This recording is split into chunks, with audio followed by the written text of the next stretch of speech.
and welcome to the Scottish Roadscast, a podcast all about Scotland's roads, bridges and motorways. I'm John. And I'm Stuart. Good to see you again, Stuart. You too, John. How are you? I'm not too bad. So what brings us in front of the microphones this time? Right, John. Social media recently has been interesting.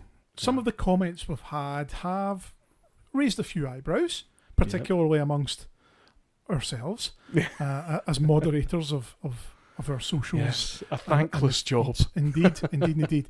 And some comments, there's been some sort of consistency among some of the issues that are being raised. Okay, specifically, people's understanding of what is and isn't a motorway. Oh, okay. I was really worried you were going to start talking about potholes there. No. And I was going to say, right, we've done this today. Potholes are a forbidden topic. So your message went out about that. Indeed. I see that. We get loads about that. So recently we've come into possession of a number of photos of the M8, the M90, the M9, all these dual two-lane motorways that we have in Scotland. Yes. And whenever we post a photo these days of a dual two-lane motorway, there are always at least 3 or 4 comments for people saying, that's not a motorway, that's a dual carriageway, should have been 3 lanes, should have been this, should have been that. And I'm not going to lie, it has been a little bit annoying. Okay. So rather than try and reply to all of these comments individually or try and explain the differences between 2-lane motorways, 3-lane motorways, 5-lane motorways, single carriageways with special restrictions, we're going to just have a wee chat. Yeah, and hopefully set the record straight about these things. What a motorway is, what an all-purpose dual carriageway is, all these different types of roads that we get in Scotland, special roads, because you like to tell us that... You've put me on the spot. All motorways are special roads, but not all special roads are motorways. Correct. Yes, there it is. So that needs to be discussed as well. But really, I guess the main point of what we're going to discuss is that motorways are not defined by the number of lanes they have. Or a certain characteristic. And this is a common misconception, I think, that a motorway needs to have to dual 3 lanes in each direction before it's a motorway. Or a hard shoulder. Or a hard shoulder, and that's simply not true. So we're going to cover that. Well, good. I like these podcasts where it's sort of back to basics, because I think in some cases, I'm going to be devil's advocate this week, because some people are just new to this topic. They may have just found our page, or they're listening to these things, and they obviously might not know as much as, because we've been sitting looking into this for years. Absolutely. So they've maybe just on the cusp of this, so they're just maybe not aware. But don't worry, the Scottish Roads Archive has you covered. That is, of course, presuming that your podcast last month didn't annoy everybody, and maybe all the listeners haven't come back. Maybe no one's listening to this. We can just go home. I think the response has been generally positive, so your topic went down very well. Thank you. Okay, where do we begin? So, John, if I was to ask you the question, when does a road become a motorway, or how does a road become a motorway? What immediately comes to your mind? Right, to my mind, in all honesty, it's before you've even put a shovel in the ground. There is something that you require for something to be a motorway, and it's a legal thing. It is the Special Roads Order. Yes. You know? So they came up with special roads. You'll probably know the date for this, but I believe it was in the 1940s. 47, 48, something like that. We're not cheating on this podcast. We've not got any Google. We're just going to go from memory, because it's more authentic that way. But the special road was basically, they've come up with a thing of restricting to motor traffic only. Yeah. So when you ask me what do I think of that's the thing I've thought. It's like a legal framework sort of thing. But there is something else I think of with motorway.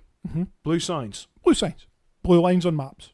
Blue lines on maps. So there's a legal side, but then I'm thinking when I'm visualising one, blue signs. So to put it in the simplest terms, a motorway is a road where there will be no pedestrians, no cyclists, no farm traffic, agricultural vehicles, anything that travels slowly, horses and carts, small mopeds, anything that is incapable of travelling at a high speed. Yes, it's prohibited from a motorway. Restricted access highway is a term that's also used for it. Exactly. Yeah. Now, I could decide to build a new single carriageway linking Coatbridge with Airdrie. Say 2 random towns in the Central Belt. Okay. And I decide that road is going to be to special road restrictions.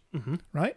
So we have 1 lane in each direction, right? It's a single carriageway. It has 2 lanes, right? One heading west towards Coatbridge, one heading east to Airdrie. All right. But because we've decided it's going to be a special road and it's going to have a high speed, say, national speed limit, which would be 60 mile an hour in that case, it would still be a motorway because we're restricting pedestrians and cyclists and farm traffic and all these things from it. Right. You know? So it's not defined in any way by the number of lanes. It might not have a hard shoulder. Or a central res. Or a central reservation. None of these things are required for it to be a motorway. Right. Just like, you know, any other, you know, like an expressway, for example. We have roads in Scotland that are A roads with hard shoulders. Yeah. But they're not motorways. That term expressway, that's almost its own podcast in its own right because it gets used a lot, but it's not really a legal term. Maybe that'll be the sequel. Yeah, expressway is more like a design standard, isn't it? A design standard that's come in. But it's also sort of a bit of a buzzword that gets used. I mean, in fact, some of our roads, you know, in around this East Kilbride Expressway, Clydeside Expressway, were just kind of used at the time, and it conjures up images of rapidly going from one way to another, you know. But no, this is a good topic, and it needs to be covered. I'm visualising this road, so this would be a blue line on the map. Then. Yeah, it because would be. You've decided it's going to be a special road. It's going to be motorway. You're going to restrict it. Yeah, I guess a good example might be the proposed East Airdrie Link Road. Okay. Which is going to be a brand new single carriageway road from the southern end of the A73 dual carriageway to Newhouse Roundabout, right? Yeah. Being promoted by North Lanarkshire Council. That's a new road and a whole new line. It's a single carriageway, as I say.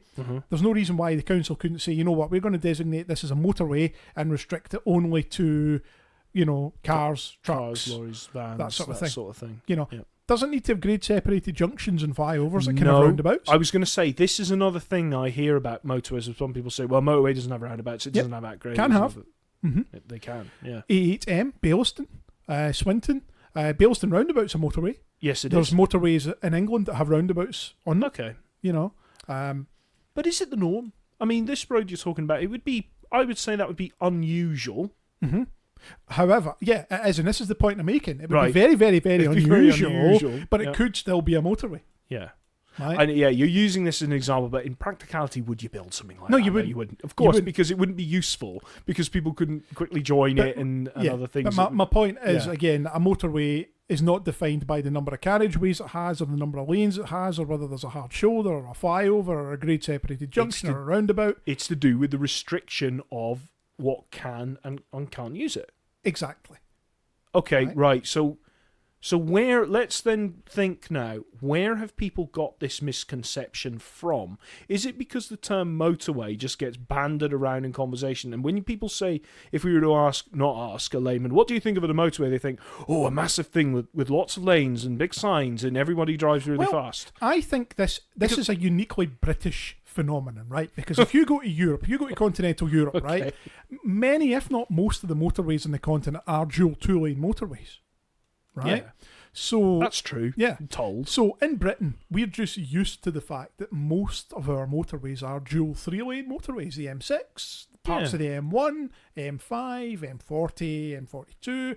Okay, some of them might be wider endpoints, but on the whole, they're no less than 3 lanes in each direction with hard shoulders. Yeah. And I think that has become the mindset. People just associate motorway with 3 lanes in each direction. 3 lanes, right? yeah. But in Scotland, because of the sort of unique sort of a situation we were in, that's not really the case. So I guess we can kind of move into this other sort of part of the topic. Yeah, because I'm just going to say here, it sounds like the English have all the 3 lanes and we have all the 2 lanes. Yeah. But there's a clear reason for that. Right. And so we've defined what a motorway is and when it is one, when it isn't one. Okay.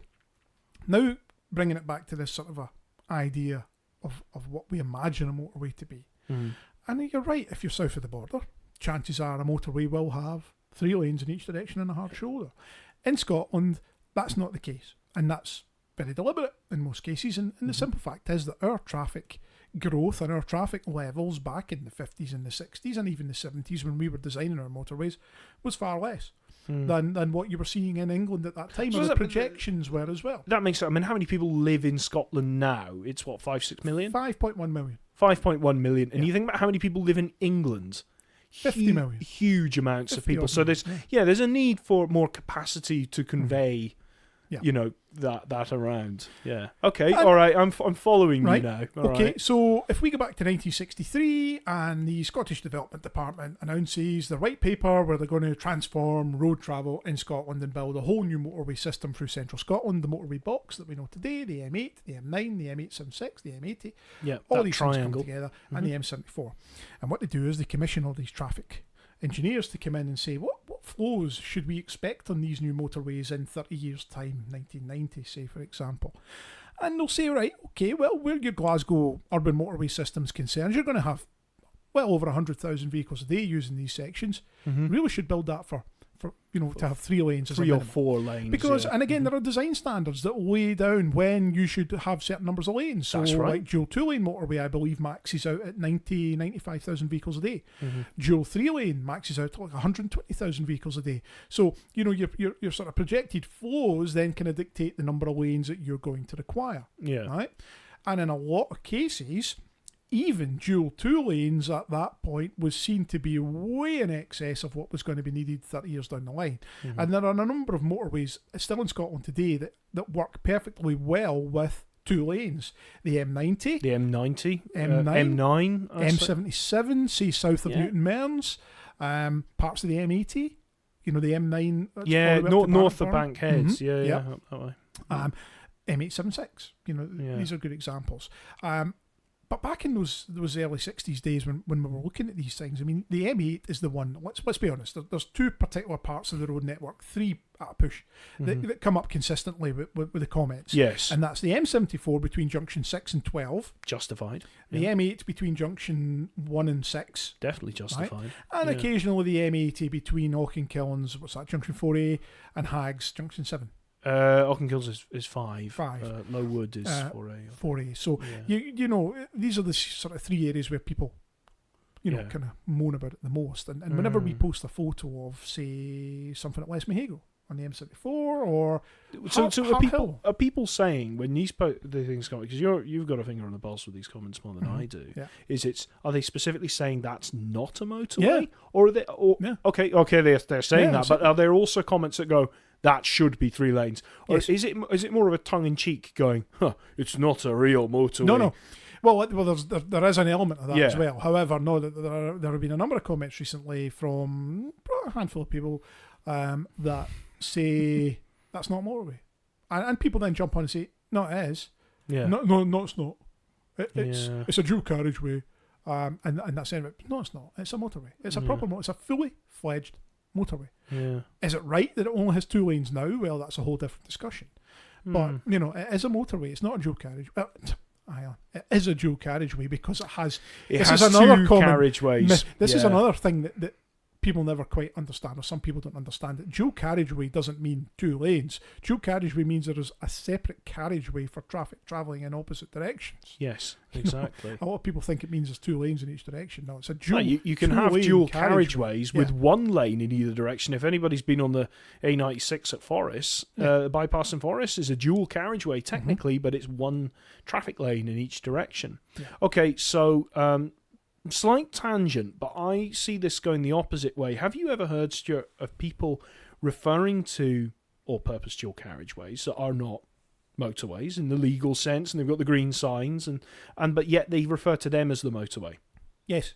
So I've heard this from people in Dundee say this is the A90 that runs through Dundee, and they say, oh, you got to go on the motorway, and I go, actually, the motorway is down at Perth, and you have to do that whole actually thing, and I think people love that when you do that to them.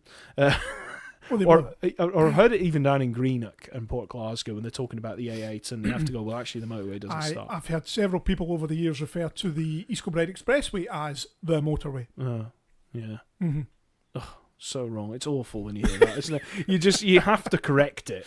But okay, well that's the other side, but that can play in, that speaks to this discussion as well, because this term motorway again is banned. Those people we were just talking about there are thinking, well, it's a motorway because it's a road you go quick on and it's got like 2 lanes on it, and I mean, if you look at it, it's got flyovers, it's just like a motorway. And then you get these other people, which this podcast is about, who are saying, well, that's not a motorway because it's only got 2 lanes. So you're all wrong. You're not, yeah, basically. And I'm sure the vast majority of the people listening to this podcast are probably well aware of this. I think that we just wanted to get something that right out there, didn't we? So what's a good rule of thumb for folk? I mean, who are not going to go looking for legal orders and see that the special roads order on this makes it motorway? What's a good rule of thumb if you're confused if it's a motorway? Well, I guess the key indication is what's the speed limit on it. You know, first of all, so if you had a checklist, right, and you're what is a motorway? So the first thing would be, what speed limit does it have? Okay, right? so now, in Scotland, this is kind of made easier by the fact that we use 70 roundels and not national speed limit roundels on our motorways. Yeah. Right. Okay. Okay. Mm-hmm. But let's face it, from a car driver's perspective. Mm-hmm. Well, did you pass a blue sign when you joined the road? So if I passed the blue sign when I went to the road and there's no other indicated limit or anything like that, then it's national speed limit for me being in the car, which is 70. Mm-hmm.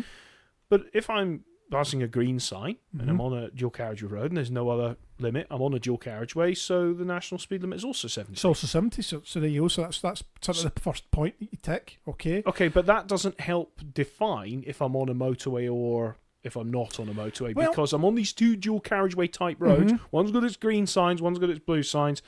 We'll get to the signs in a minute, but I'm still driving at 70. I guess you would say, right, okay, so the hard shoulder doesn't help because you can have a hard shoulder or not on either type. Yes. Okay? Yeah. So like the Edinburgh City Bypass has hard shoulders at points. Yeah.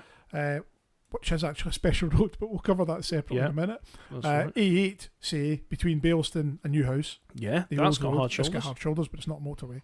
So that doesn't help. I guess you could start to think about the alignment of the road, because we tend to consider that our motorways are designed to a higher standard in terms of the vertical, the horizontal geometry of the road. So you get nice long straight sections, gentle curves, you've got high quality junctions, for the most part grade separated. But again, going back to my earlier comments, so none of these things automatically say that means it's meant a motorway. To be a motorway. Yeah. Okay. Mm-hmm. All right. So I mentioned signs. So you get blue types of signs on non-motorway roads as well, for like a lay-by, for example. Yeah. But it's mostly looking at signs which are known as advanced direction signs. Yeah. So, things telling where you're going, or your route confirmation sign. Your route confirmation sign is your biggest one, isn't it? And it's got the motorway chopsticks. I was just going to say the motorway symbol, you know, that iconic symbol. And you see the thing where it says like end of motorway or motorway, and it looks like a view of a flyover. Yeah, and our logo and our logo from that. So, So that is it's really, I know it's really hard to talk about something that you know so well intrinsically, without it coming across patronising. But a really good way of saying it is, if you see the motorway symbol, you're on a motorway. Exactly. If informatory signs are all blue, then you're on a motorway. Yeah. Generally, good rule of thumb. Mm-hmm. I would say so. Okay. Yeah, I would say so. That's probably enough of a sort of giveaway. Mm-hmm. I guess coming back to the sort of whole planning around motorways and the whole dual two-lane motorway debate that comes up again and again and again. And the simple reason that Scotland has so many dual two-lane motorways because our traffic flows were way lower than say the English equivalent at the time of design, or what they were projected to be. We built the three-lane motorways where they were most appropriate and where they were going to be needed most. Glasgow, for example. Hamilton, Uddingston bypass. That's right, and all very justified when you see the flows that they're getting bypass today. Yeah, exactly. Yeah. But we built two-lane motorways where that was felt that was going to be way more than was needed for any reasonable time in the future. I mean, we never build roads for unconstrained traffic growth. So like in they don't. No, even then they didn't do that. Absolutely not. Yeah. I mean, we were building for 30, 40 years in the future, which even then was considered outlandish because no one really knew what was going to happen, down the line. Thank God they did.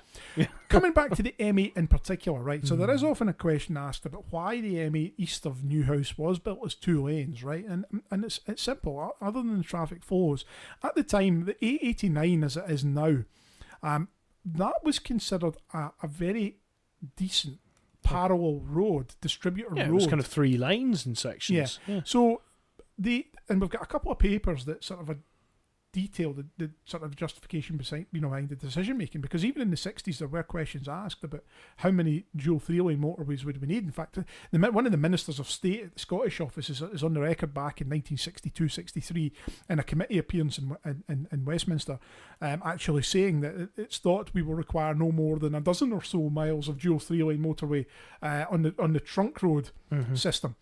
So that's everything outside Glasgow basically, and that's more or less what we have now. Yeah. It is. Mm-hmm.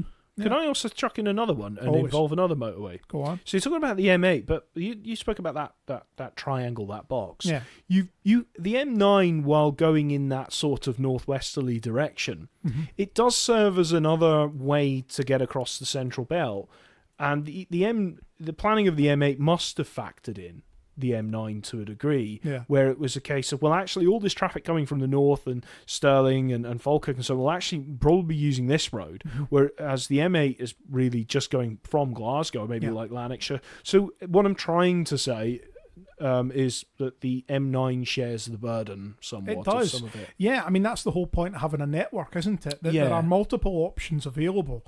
Okay, are they perfect? No. But were they a vast improvement on what had existed prior to that? Absolutely. Of course, yeah. By quite a bit. And even today, I would still say that the Central Scotland Motorway box is a fairly efficient. It is good. I mean, you have choice, which is what I like. Could you imagine a different roadmap for the Central Belt? And there was no M8 or M9 as we see it now, but rather a more central motorway that went through it. That'd be doing double the work. Yeah. That might only be 2-lane or 3-lane even would struggle with something like that. But when you put it like that, it's not too bad. Okay, so it's 2-lane, but it is still going between the two major cities, the capital, Edinburgh, and Glasgow, the biggest city. And I guess this is a point. The M8 is almost a victim of its own success, right? Because if you look at those black and white photos we shared of the M8 back from 1970-71, empty. Few trucks. Yeah. Right? Yeah, well, it would look even more empty if you made 3-lane. The M8 provided this new link between both cities, but it also encouraged the development of Livingston came along and things like that. And commuter belt. Sprawl. Yeah. Lovely sprawl. People moving out of the cities into the surrounding areas, Lanarkshire, West Lothian. Yeah. Industry as well. I mean, there was a little bit of a Silicon Valley thing going on as well, alongside near Livingston and all the industrial units and stuff like that. Distribution centres. Distribution centres and motorways. Marriage made in heaven. Yeah. So, it's kind of, it's brought development to areas. Yeah. You refer to it as the M8 corridor. I live on the M8 corridor. Yeah, exactly. I mean, a lot of people do now live near to the motorway. People, house builders build homes next to motorways because it pushes up the value. They make more money from them because they're conveniently located for people looking to get either to park and ride facilities or drive somewhere or whatever. Or do something. Yeah, that's absolutely. Right. So, look, have we kind of made the point about what a motorway is, why we've got 2-lane motorways? We've not really addressed the point as to why we still have 2-lane motorways when perhaps some of them should have been widened. That's what I was going to say, is we have to get into that thing in the middle history of these roads were built, they were very quiet, as you point out, but traffic growth increased massively in the 80s and 90s. And these roads were getting very, very busy. Now, anyone who uses the M8, especially peak times between the two cities, knows it can be an absolute crawl, and it's over its capacity. So why didn't we look at this in the 90s when this got bad, Stuart? Well, we did, and the Scottish Office commissioned a study. There was 2 studies. One looked at the M8 between Newhouse and Clayons, so junction 6 and 2, right? And they knew that vast sections of that road were going to have to be rebuilt, carriageway reconstruction, because it was reaching the end of its original life in terms of the carriageway. And anyone who was driving in the early mid-noughties will remember there was a huge programme of reconstruction of those carriageways down to base layer level and up. Okay, and the Scottish Office commissioned a study where they looked at actually adding an extra lane when they were doing that work, because it would have made it easier. because like when they built the M74 alongside the old A74, you could progressively widen from 2 lanes to 3 lanes and push all the traffic over to one side while you do the other bits. Blah, blah, blah. Yeah, I see that. So they'd done a study the where guise of maintenance. Yeah, basically did a study and said, can we squeeze a new lane in within the existing motorway boundary? And as soon as you do that, you don't need any new roads orders, you don't need any new land acquisition, any planning, all the rest of it. You can just build it on, just like they do with the smart motorways down south. Yeah. Very easy to procure and build. And in the mid-1990s, it was a stated aim of the Scottish Office that we would progressively widen the M8 from Newhouse to Edinburgh. I mean, I remember the old plans for the upgrade of the A8. That actually included sections going all the way out to Junction 5. That's right, yeah, exactly. So the original plan to upgrade, as you say, between Bailston and Newhouse would have widened the existing motorway to 3 lanes as far as Shotts. Yeah. Similarly, the 1995 extension from Clelands to the Edinburgh City Bypass, that was built wide enough for 3 lanes. And if you look the next time you're driving on it, you'll see all that dead space at the side of the hard shoulder where a third lane would go in the also, bridges are wide enough. Yeah, I mean, there's an example of that, at Heartlands, when they done that in 2013 or whatever, that bridge is wide enough for 3 lanes. The new canal bridge that got built just, it takes the Union Canal under the motorway, just west of Clelands. That's also wide enough for 3 lanes. So all went wrong. So I guess it's just a change in policy making, isn't it? New government came in 1997. Yeah. Completely reevaluated Scotland's roads and its priorities, which led to the M74 completion, the A1 Expressway, all these other bits and bobs. Some things did go ahead, but the sort of a key commitment to widening some of the 2-lane motorways fell away. Yeah. So the M8 was probably most affected by that. I guess the M74 between Junction 6 and 12, again, it was a stated aim of the Scottish Office in the mid-90s that when the 3-lane section between Junction 12 and the border was completed, they were then looking to widen northwards from there, from Draffin, say, Blackwood, all the way down to Douglas, all the way up to Hamilton. Yeah. That whole stretch would have been done. I think that's about, 18 miles or something, a 2-lane motorway that has become almost a bit of a bottleneck in the sense that you've got 4 lanes to the north, 3 lanes to the south, and then everything's restricted in between. In those sections, Now, before we move on to sort of driver behaviour, which I know you want to talk a wee bit, I think we should cover we talked about special road status and what that means. And by the way, I think it might have been 1949 for the Special Roads Act. That's just kind of come out. Someone's screaming at their phone or whatever at the moment. But talk about when a special road isn't a motorway, because we have 2 examples of that in Scotland, or just one? Okay, so we've got the first one, the main one that everyone knows of, is the Edinburgh City Bypass. Yep. So it has special road restrictions, but it's not a motorway. So you can't have pedestrians, you can't have bikes. No, and it has a big sign for that. Yeah. And this is interesting because there's a sign that specifically says this, whereas motorways used to have a sign like this, but they don't have it anymore. Yeah. And I think my interpretation of why don't you just build it as a motorway then? Why do you muck around calling it a special road and stuff? And I think that is really to do with its design standard as well, is that you can get away with a lower design standard on a road like this, but still have it restricted to certain types of vehicles.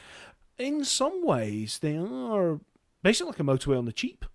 Could be a way of looking at it. The other one is the A1 expressway. Haddington to Dunbar, or all the way to Tranent and Musselburgh. Yes. Yep, the whole lot. Aye, okay. So another good example there. And again, it's like you say, you've got the sort of lesser design standards, not just as wonderful, say, as a new motorway would be, but still particularly high standard expressway standard. Road. Well, what is interesting, I'm just reading here, special roads, a road within the UK, so it's all over, which is defined as a road by statutory instrument. Which is just a government order. A government order that puts it in, and this is funny, if you Google special road orders, they will apply to motorway sections as well as these sections of like the Edinburgh City Bypass. So special roads are unusual because they do not constitute a right of way, and as such, open to no traffic unless allowed to by statutory instruments. So they have this. They aren't right of ways. Actually, because if you think about it, it's only certain vehicles that can use it, and it's an offence. An offence to go on them. To be there, so it's a whole other classification of road. Now, operationally, 2-lane motorways aren't ideal in busy situations, and that's the reason the M74 was built to 3 lanes, because it offers a bit more resilience. It gives you more room for maintenance. It just offers you a bit more flexibility. And in terms of the dual 2-lane motorways, there seems to be a very interesting driver behavioural problem. Yeah, I'm going to lead with this, and I'll see if you concur. Okay, so it's not jam-packed on the M8. So I'm talking about the M8 between Glasgow and Edinburgh, the rural sections. It's not jam-packed busy where everyone's doing 10 miles an hour, but it's getting busy. It's that sort of like 3:45 time. The traffic's heavy, but it's moving. And what I find is that you get this form of lane hogging that goes on where it's like the fear of returning to lane 1 over the overtake. Yeah. So you find yourself in this situation where I'll go into lane 1 and I'll just get stuck behind an HGV and I can never get out again, and I'm going to be doing 50 the whole way. Yeah. Or I have to go in lane 2 and get pushed all the way down the road because the person behind you always wants to go quicker, and if you try and move out the way, you won't get out again. Yeah. So I notice it. You're driving, you get past that section up at junction 6, and I'm heading eastbound. I'm heading home, and everyone's sitting in lane 2. Yeah. And no one's in lane 1, and then people go into lane 1, and then they just kind of undertake everyone and then creep back in. And it's this reversal of the lane hierarchy that happens in these situations. And this is a 2-lane motorway phenomenon. Yeah. You don't tend to see this on rural 3 lanes. No. Urban motorways, you get other types of driver behaviour, but we're not talking about that today. No. But what do you think about that? Do you know what I mean? Yeah, Can you visualise it? I agree completely. Very common on dual 2-lane motorways that are reaching the upper levels of their capacity. Yeah. So everyone's in that overtaking lane. Yeah, yeah. You know? Not helped, of course, by the fact that these routes are very busy with HGVs all in lane 1 and all doing 56 miles an hour, and everybody else is So trying if you to get take past. that out as lane 1 is just chock-a-block, you're basically down to a single lane. That's right. In some ways. So the one there's 2 ways you can solve this. One, you prohibit HGVs from overtaking on 2-lane motorways, as has been done in some parts of England at peak times. So the effect of that, I guess, on the A1M. Yep. The effect of that is that you, by restricting HGVs and 56 mile an hour traffic to lane 1, lane 2 is then free. So all this traffic that's sitting in lane 2 can proceed more quickly. Yeah. I often find that you end up with these big long lines of traffic in lane 2 because an HGV has moved out at some point and has caused a bit of stacking, a degree of stacking back. Whereas if lane 2 was just free flow and everybody was doing 60, 70 mile an hour, that would probably free things up a wee bit. The other solution, I guess, is to increase the speed. Crawler lanes or increase the speed of HGVs. Increase the speed of HGVs, I suppose. Yeah. That opens up a lot of liability things. There's a reason why they've never increased speed limits, I think. I think that's a can of worms the more people think it is. It's a whole other issue, yeah. But look at the 77. So you're heading south on the M77, and you know the big hill. So this is after Darnley, junction 3, and suddenly it widens out to 3 lanes. So you get they've changed the layout a little bit now. So it's like so you get this crawler lane going up the hill. The same's on the M8 at Livingston. You get this crawler lane section.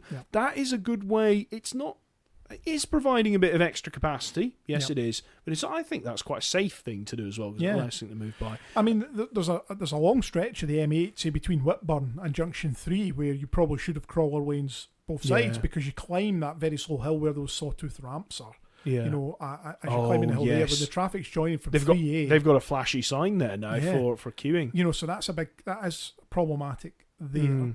But then the other side of the coin is if you travel on the M8 off peak, it's actually pretty quiet. It's lovely.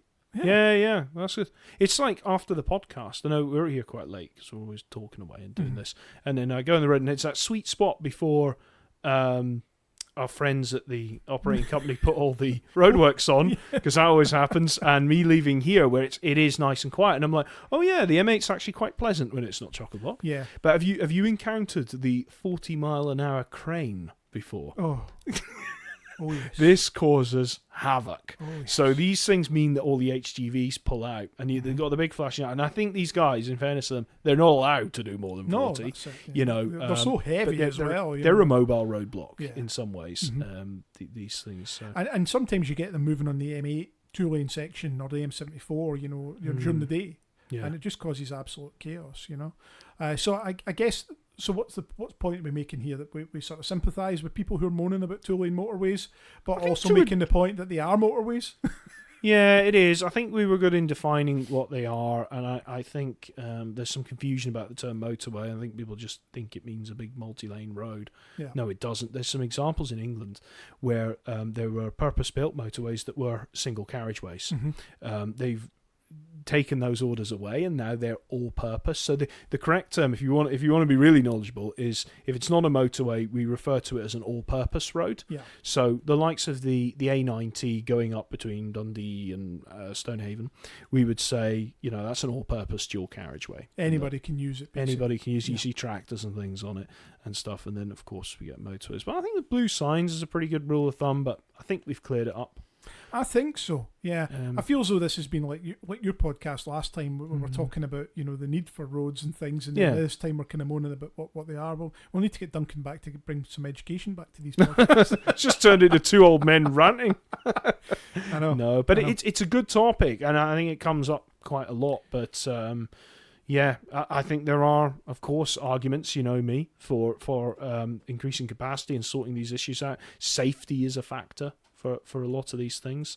But there is I've got some information here.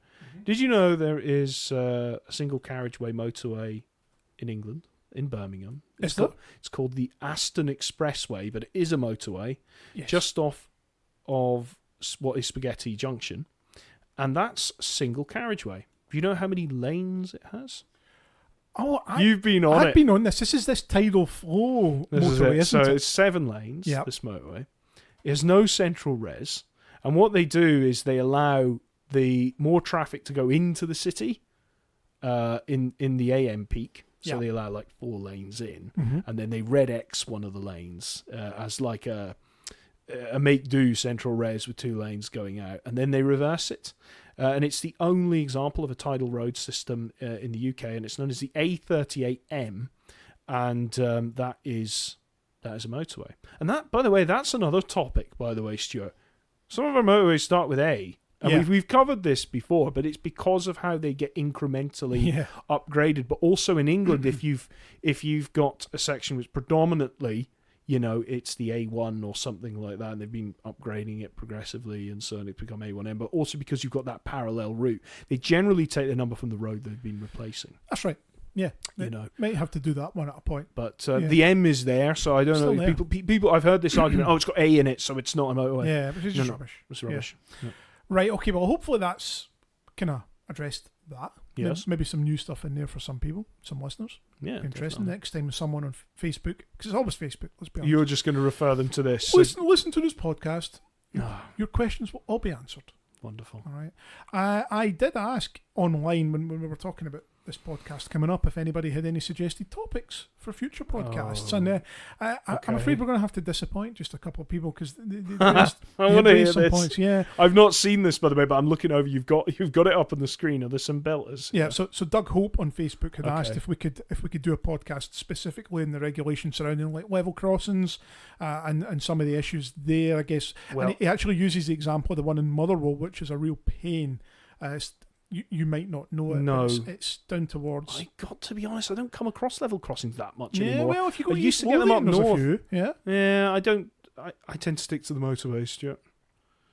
So, and what Doug was getting at specifically was that there are some, like an East Coast main line along Niddrie, where the barriers might only be down for like 30 seconds or a minute, and the train flies through. The one at Motherwell, though, can be closed for like 5 minutes at a time. And I guess it just depends on the sort of speed of the rail traffic that's used and how quickly it's passing through. I remember there's one in Elgin, and it used to cause quite a backup. I do remember that. But level crossings, do you think that might be a good topic? Or could be. I mean, we don't roads. We don't want things to get too exciting. No. Level crossings might be too raunchy for the Roadscast. I think. Be. But maybe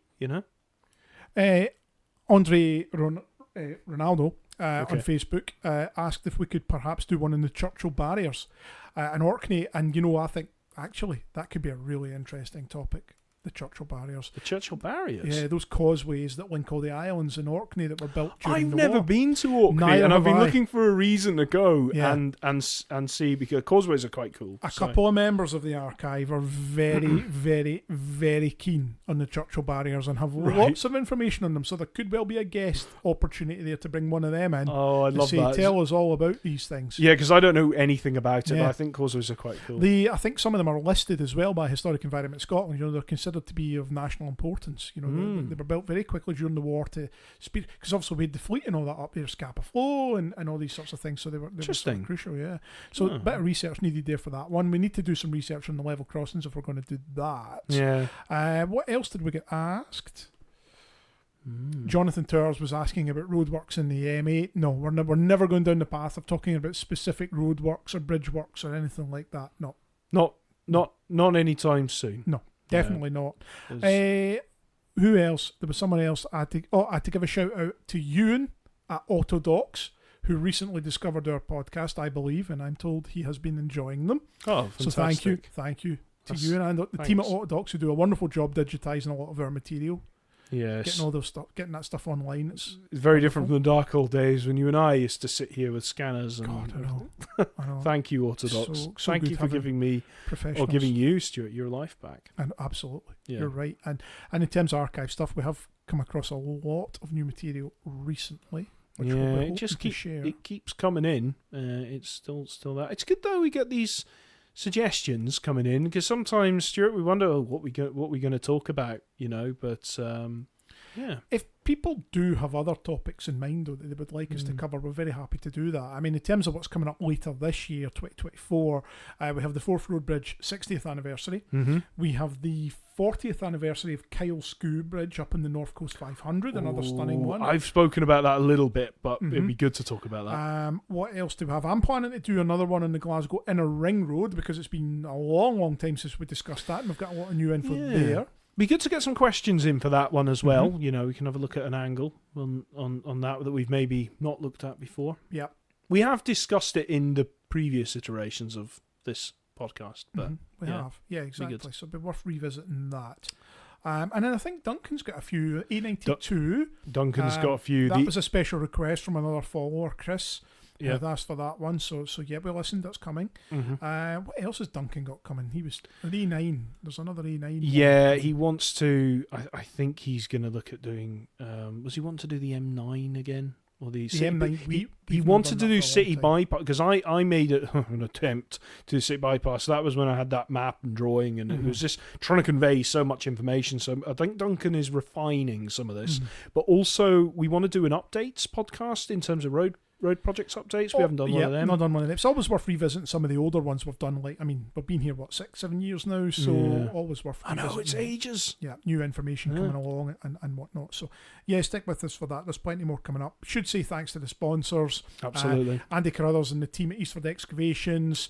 Nigel and the team at HBS Scotland for their support. Also would like to say a big thank you to the Chartered Institution of Highways and Transportation in Scotland for their support recently as well. Thank you. We thank them for their assistance in working with us as well, and all the others who have picked up booklets and things over the last few months. Yeah, it's been great. Quite some collections people have going on now. Indeed, and there's more coming for them to buy.